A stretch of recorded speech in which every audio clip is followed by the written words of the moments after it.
तेरी मेरी आशिकी पार्ट 3। अच्छा, तो इस छोटे को एक बड़े नाम भी है। यह बोलकर वह हंस पड़ी। वैसे आपका नाम क्या है? मैंने पूछा। नाम की इतनी भी जल्दी क्या है छोटे, समय आएगा तब जान जाइएगा। इतना बोलकर वह मुस्कुराती हुई चली गई। उसकी मुस्कान ही हम पर सितम ढा रही थी।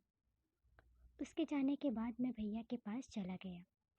पूरा होटल शादी के माहौल में डूब चुका था। हर लोगों के चेहरे पर एक अलग ही तरह की उमंग देखने को मिल रही थी। भैया आपने मुझे बुलाया? मैंने बोला। छोटे शाम के 4 बजे वाली फ्लाइट से सुजाता मौसी आ रही हैं। तुम उन्हें एयरपोर्ट से रिसीव कर लेना, भैया ने बोले। ठीक है भैया, मैं अभी निकलता हूँ। यह बोलने के बाद मैंने अपना नज़र स्मार्ट वॉच पर टिकाया। शाम के 3:30 बज रहे थे। मैं हॉल से निकल कर सीधा एयरपोर्ट चला गया। एयरपोर्ट पहुंचने में कुल 25 मिनट लग गए थे, मगर फिर भी मैं सही समय पर पहुंच गया था। वहाँ कुछ मिनट इंतज़ार करने के बाद मुझे सुजाता मौसी दिखी, सूटकेस के साथ शिल्पा भी मौसी के साथ एयरपोर्ट से बाहर निकलते देखी। शिल्पा मेरी मौसी की देवर का इकलौती बेटी है। शिल्पा जब 1 वर्ष की थी तभी उसकी माँ और पिता का देहांत एक कार एक्सीडेंट में हो गया था, और जब से वह मेरी मौसी के साथ ही रहती है। मौसी ही उसकी लालन पालन की है, और अब मौसी चाहती थी कि शिल्पा की शादी मेरे अर्जुन भैया से हो जाए। मौसी मेरी माँ से शिल्पा से रिश्ते के लिए कई बार बात कर चुकी थी, मगर मेरी माँ हर बार इस रिश्ते ठुकराती आई है। मौसी के साथ शिल्पा को देखकर मुझे अजीब लगा। जब शिल्पा के रिश्ते कई बार ठुकराई जा चुकी थी, तो शिल्पा मौसी को इस शादी में लाना क्या ज़रूरी था? मैं ऐसा सोचने लगा। प्रणाम मौसी, मैं मौसी के पैर छूकर बोला। खुश रहो बेटा, खुश रहो, मौसी ने थोड़ी ज़्यादा ओवर एक्टिंग करती हुई बोली। मौसी, हमारी गाड़ी सड़क के दूसरी तरफ है, हम गाड़ी में चले? मैंने गाड़ी के ओर इशारा करते हुए मौसी से बोला। बेटा, मेरे साथ शिल्पा भी आई हुई है, मौसी शिल्पा की ओर उंगली से इशारा करती हुई बोली।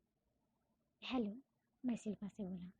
हाय, शिल्पा चेहरे पर नकली मुस्कान के साथ बोली।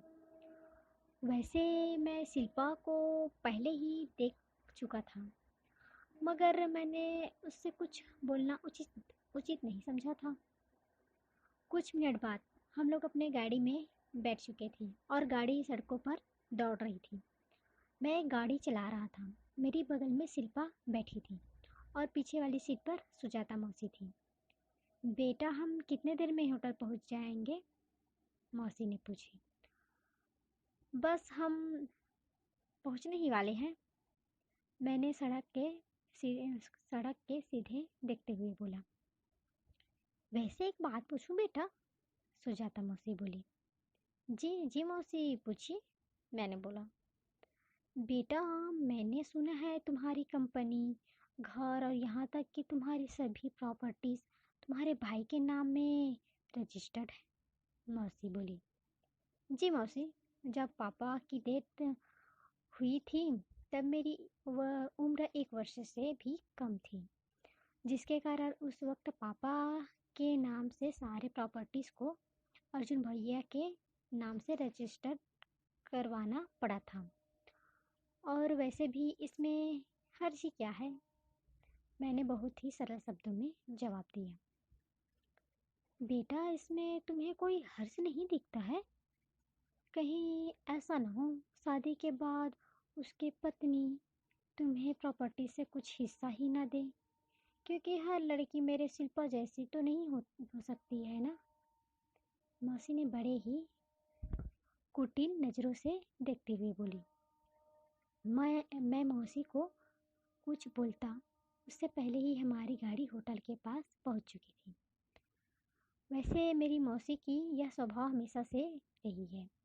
वह हमेशा से ही हर बातों को निगेटिव रूप से देखती आई है।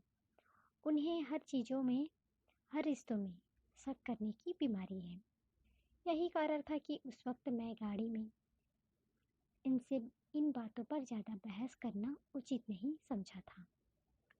मैं गाड़ी को होटल में पार्क कर गाड़ी से बाहर निकला ही था कि मेरी नज़र फिर कॉलेज की उस पीली दुपट्टे वाली लड़की पर पड़ी। वह मुझे नहीं देख रही थी। वह अपने दोस्तों के साथ अपनी होठों के लंबी चोंच बनाकर अपने मोबाइल से सेल्फी खींच रही थी। दीपा दीदी, सब लोग डांस कंपटीशन कर रहे हैं, चलो ना हम सब भी डांस करते हैं। एक 10 से 12 साल की लड़की ने उस कॉलेज के पीली दुपट्टी वाली लड़की की ओर आकर बोली।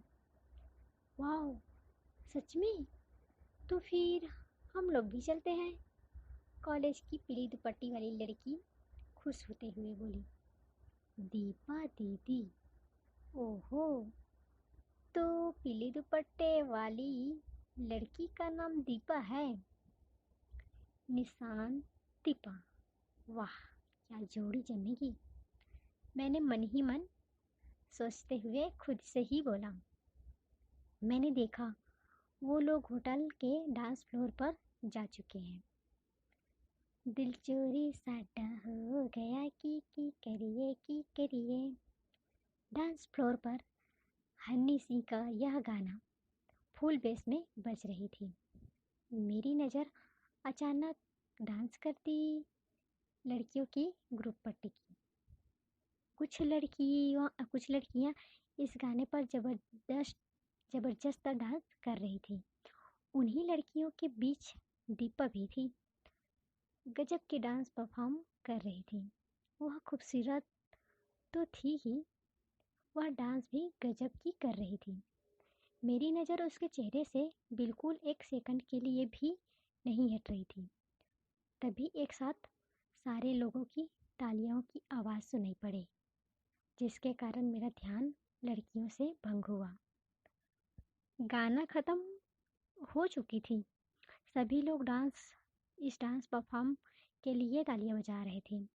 अब लड़के वाले के डांस करने की बारी थी।